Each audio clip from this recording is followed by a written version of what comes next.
Aliens, they're all, and they're even, and I guess what, grays are even, and for an alien lore, I love this stuff.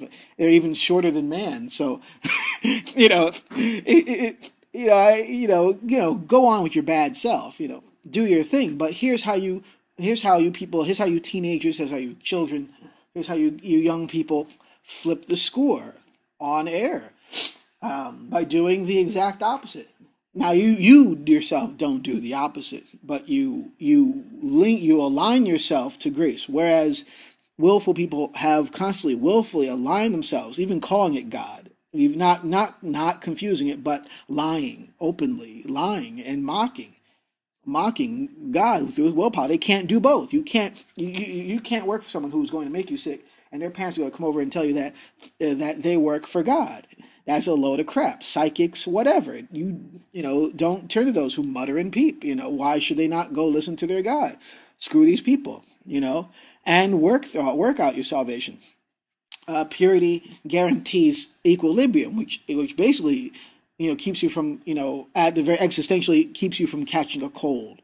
The more you know about love, the more you know what the attributes of love, the devastating power of love, of what you'll kill them with kindness, what it does, how it protects you from other effects.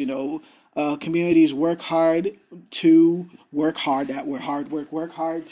impose themselves at a distance and create fear, and then suggest you do this. They're never your friends. They don't, they're not good at pretending. They hate you constantly. They hate you whether you know it, whether you know that you're their friends or you're not. They hate you. That's their constant state of being. They hate you. They've always hated you. They always will hate you, because that's all they know. Because you work for mammon, you work for hate. Hate. They hate you. They're grand wizards of all sorts. And they think they're getting away with it, but they don't know. Whether they do or they don't, it's their job to make it seem like they are. It's their job to make you as miserable as they are, as miserable as their existence actually is.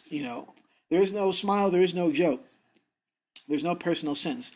How do I make purity work for me? How do I make purity, which brings us back to God? How is good behavior, which is purity, abstinence and purity, bring us back to divine mind? What's happening is as I said before, you're getting to Christ. The Christ is your link to God. It doesn't relink you to God.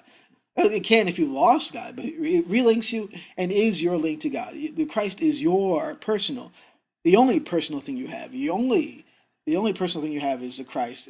It's your identity with God. It's not Jesus.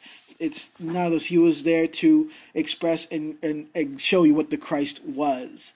But you can, as he said, you are capable of this and more. You are capable of understanding and realigning yourself with God. So I want you to understand that what the Christ creates is what willful people go to yoga courses for, to maintain their sexual sexiness and drugginess and their alcoholiness, so that it can impose their willfulness and their douchiness upon you young people, and of course into adulthood, and make you work for them and be miserable until you die, and force you to take medication. Doctors are in on it, They know all about this stuff. Farmers. I worked for a guy I did training materials for Pfizer. I know, I met this gay guy who worked there. His name was Daryl Wallstrom. In the first meeting, he imposed his will just to remind me that they're into this sort of thing, that the medical community is fully aware of the effects, and that it's no mistake that they leave a lot of poor people high and dry. It's not so that that poor people will dissolve. Who's going to do the laundry? Who's going to take care of their kids? It's so that you feel powerless, and it's wrong. This is what's wrong. So I'm doing the thing that goes against it, because I am personally angry. They should have made my life more easier instead of doing what they did. But they killed people in my family, they killed people in your family before, maybe in different centuries or so forth. But all disease is transmitted by mortal mind. All diseases are transmitted by mammon, by willful man, by segmented willful man. The collective consciousness of willful minds, the lying homosexual senses of willpower, and so forth. How can they get seen on TV and also be behind television, money, and so forth? It's not just. It is just. It's not just, but it is also any tribalistic sense, any kind of thing that materializes itself. I really want to cut to the chase.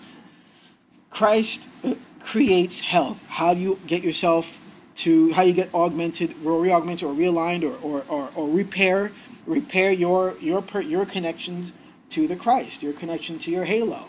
How do you repair that? Through purity, complete abstinence from sex, drugs, and alcohol. Sex, that includes masturbation. There isn't a safe way. And let's go into that. There isn't a right way to have sex. There isn't a right way or wrong way. It's neither good. You will need to understand this. It's neither any more good for a man or woman than a man, a dog, a man, a child, a man in a cape, or a man in a computer, or a man by himself, or a man in his own mind thinking about rethinking thoughts about himself. There isn't any. None of it is good. You cannot materialize worship. You cannot materialize worship because God propagates man. God propagates man at his beck and call. You are at God's personal beck and call. That is the reality. That is the only reality. You have always been at God's beck and call. It doesn't matter if you've left him entirely, if you were born in a lineage of witches that own several moons on Saturn and satellite dishes and can go into the future and come into the past and manipulate anything. If you have absolutely no soul, he will recall you and tell you to do no matter what. Because, frankly, you're not impressive to God. And no person, no good or bad person, grace or not, are impressive to God. He only takes what he needs. It's the tares and the wheat. Take the wheat into my barn and put the tares into the fire. Let them grow side by side. I'm gonna handle this. 1,000 years is a day in the eyes of God. You're kidding yourself. Now, so I'm not going to talk to or threaten willful mind. It's not important to me. If it's not, it is no more is it important to me because it's not important to God. It's not important to me, so it should not be important to you, no matter what they impose. Be grateful for every hate and fear. As that hymn goes, be grateful for anything like even hemorrhoids or a stomach turn. The more intense the pain, the more intense the fear. Be grateful and don't do a thing about it. Don't let anyone tell you to do a thing about it. Don't impose will. No, doesn't matter, because God is there in those moments. Fear is unreal. Disease is unreal. All these things. Fear is the body of the creature. Disease is its arm reaching into you and holding as tight as it possibly can. It doesn't know what sleep and rest is like. It doesn't know how to dream. This is what it's trying to do. It doesn't know how to do anything else. So how does sensuality, how does sex, drugs, and alcohol unhook you from the Christ? The Christ sense, the divine mind, that state of being. When you are at yourself, when you're at your center, when you're at your core, Christ being your halo, your core, that point in your mind that you felt when you were young and you were with two legs and running around free, and slowly dwindled off as kids in sexier outfits and less pimples got stupid girls. If they're going for these guys, as they always say, you don't want these girls. You don't, because women are born with empathy, so they automatically are attracted to men who also understand willful empathy. And for girls as well, guard that candle. You're not glorious. I'm sorry, you've never been. But you've probably been told, so what? So this message is still as much for people who are suffering, who don't know why, who are about to do something horrible.